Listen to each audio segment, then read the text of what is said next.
আজ আপনাদের দেখাবো মীর মোশাররফ হোসেনের বাস্তভিটা। কুষ্টিয়ার লাহিনীপাড়া গ্রামে একসময়ের জনপ্রিয় ঔপন্যাসিক, নাট্যকার ও প্রাবন্ধিক মীর মোশাররফ হোসেনের বাস্তভিটা এখানে অবস্থিত। মীর মোশাররফ হোসেন 1847 সালের 13ই নভেম্বর জন্মগ্রহণ করেন। তার পিতা জমিদার মীর মোয়াজ্জেম হোসেন কর্তৃক নিজ গৃহে নিয়োজিত মুন্সির দ্বারা আরবি ও ফার্সি শেখার মাধ্যমে পড়াশোনার হাতেখড়ি হয়। এরপর কুষ্টিয়া স্কুল, কৃষ্ণনগর কলেজের স্কুল, কলকাতার কালীঘাট স্কুলে পড়াশোনার মাধ্যমে শিক্ষা জীবনের সমাপ্তি ঘটে। আপনার ভিডিওতে মীর মোশাররফের বাস্তবভিটা দেখছেন। মীর মোশাররফ হোসেন তার কর্মজীবনের শুরুতে পিতার জমিদারি দেখাশোনার দায়িত্ব নেন। এরপর শুরু করেন চাকুরি। একসময় চাকরি ছেড়ে ভাগ্যান্বেষে কলকাতায় পাড়ি জমান। 19 শতকের বাঙালি মুসলমান সাহিত্যিকদের পথিকৃৎ মীর মোশাররফ হোসেনের মোট গ্রন্থের সংখ্যা 37টি। বিশুদ্ধ বাংলার একে একে তিনি লিখে গেছেন বিভিন্ন কালজয়ী গদ্য, পদ্য, প্রবন্ধ, নাটক এবং উপন্যাস। তৎকালীন সময়ে জমিদার দর্পণ নাটকের জন্য তিনি শ্রেষ্ঠ নাট্যকারের মর্যাদা লাভ করেন। লাহিড়ীপাড়ায় কবির জন্মস্থানকে ঘিরে বর্তমানে একটি প্রাথমিক বিদ্যালয়, একটি মাধ্যমিক বিদ্যালয়, একটি লাইব্রেরি, জাদুঘর, অডিটোরিয়াম রয়েছে। প্রতিদিন মীর মোশাররফ হোসেনের বাস্তবিটায় অসংখ্য দেশি বিদেশি পর্যটকের আগমন ঘটে। আপনারা ভিডিওতে মীর মোশাররফ হোসেনের জাদুঘর দেখছেন, যেটি তার বাস্তবিটায় অবস্থিত।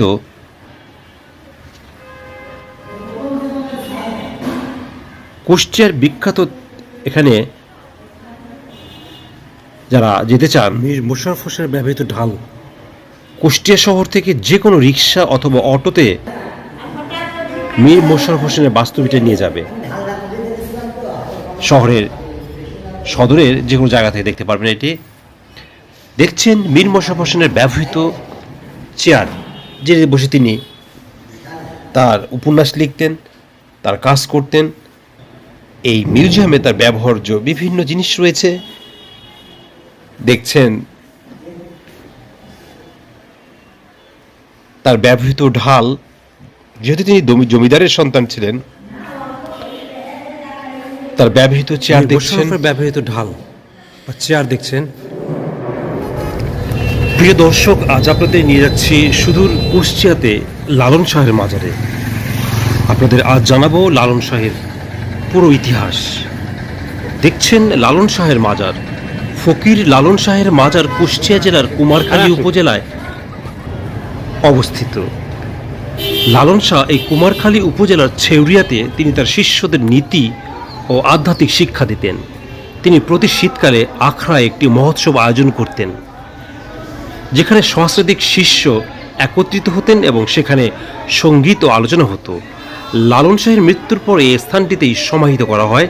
তার মৃত্যুর পর তার সমাধিস্থলে এক মিলন ক্ষেত্র বা আখড়া গড়ে ওঠে। এই সমাধি ঘিরে রয়েছে তার শিষ্যদের সারি সারি কবর। ফকিরের লালন শাহের শিষ্য এবং দেশ বিদেশের অগণিত বাউলকুল এই আখড়াতেই বেশ বিশেষ তিথিতে সমবেত হয়ে উৎসবে মেতে ওঠে। আপনারা ভিডিওতে লালনের আখড়া দেখছেন।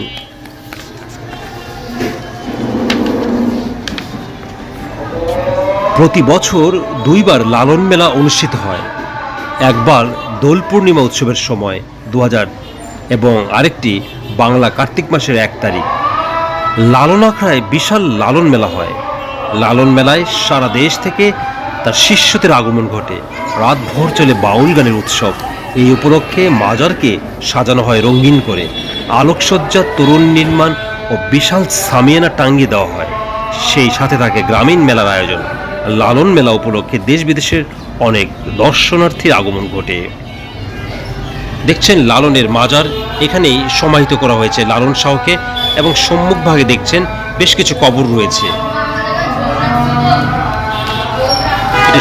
লালনের মাজারের সম্মুখভাগের অংশ এবং কালো কালো যে অংশ দেখছেন, এগুলি তার শিষ্যদের মাজার বা শিষ্যদের কবর, এবং ভেতরে রয়েছে লালন শাহের মাজার। লালনের আখড়া দেখা ছাড়াও চারপাশের বেশ কিছু দর্শনীয় স্থান ঘুরে দেখতে পারেন। তার মধ্যে উল্লেখযোগ্য হলো রবীন্দ্রনাথের কুঠিবাড়ি, মীর মোশাররফ হোসেনের বাস্তুভিটা, গড়াই নদীর তীরে র্যানউইকের বাঁধ, ট্যাগর লজ। ঘুরে দেখার জন্য রিক্সা বা ইজি বাইক ভাড়া নিতে পারেন। কুষ্টিয়া শহরে মোটামুটি মানের বেশ কিছু আবাসিক হোটেল রয়েছে। আপনার পছন্দ মতো যে কোনো হোটেল ঠিক করে নিতে পারেন। একটু ভালো মানের মধ্যে রয়েছে হোটেল রিভার ভিউ, হোটেল নূর ইন্টারন্যাশনাল, এছাড়া হোটেল দিশা খুবই ভালো মানের হোটেল। এছাড়া মজমপুর ও এনএস রোডে বেশ কিছু মধ্যম মানের হোটেল রয়েছে। তবে আমরা হোটেল দিশা অবস্থান করেছিলাম। হোটেল দিশা উপজেলা মোড়ে অবস্থিত। এই হোটেলটি আসলেই ভালো, ডাবল বেডের, এসি রুম, 2400 টাকা ভাড়া, এবং এই হোটেলে সকালে নাস্তা বুফে দেওয়া হয়। সুতরাং আপনারা এই হোটেলটি বেছে নিতে পারেন। দর্শক, আমরা লালনের আখড়া দেখছি। আগেই বলেছি লালনের আখড়া দুটি অংশে বিভক্ত। আমরা প্রথম অংশ দেখলাম যেখানে কবর রয়েছে, সমাধি রয়েছে, এবং বের হয়ে সম্মুখে যে অংশটা রয়েছে সেখানে সারি সারি কিছু দোকান রয়েছে। এই দোকানগুলিতে উপহার সামগ্রী বলতে পারেন, কিংবা বিভিন্ন ঘর সাজানোর জিনিস এখানে রয়েছে। যে সকল দর্শক এখানে বেড়াতে আসেন তারা তাদের পরিবার পরিজনের জন্য বিভিন্ন গিফট এখান থেকে ক্রয় করেন। এবং এর পাশেই রয়েছে বিশাল এক মাঠ। এই মাঠের পাশে একটি দিঘি রয়েছে যেখানে প্রতি বছর বিভিন্ন উৎসব হয়ে থাকে। আপনারা সেরকম একটা মাঠ দেখছেন। এই মাঠ এবং মাজারকে কেন্দ্র করেই লালন আখড়া মূলত।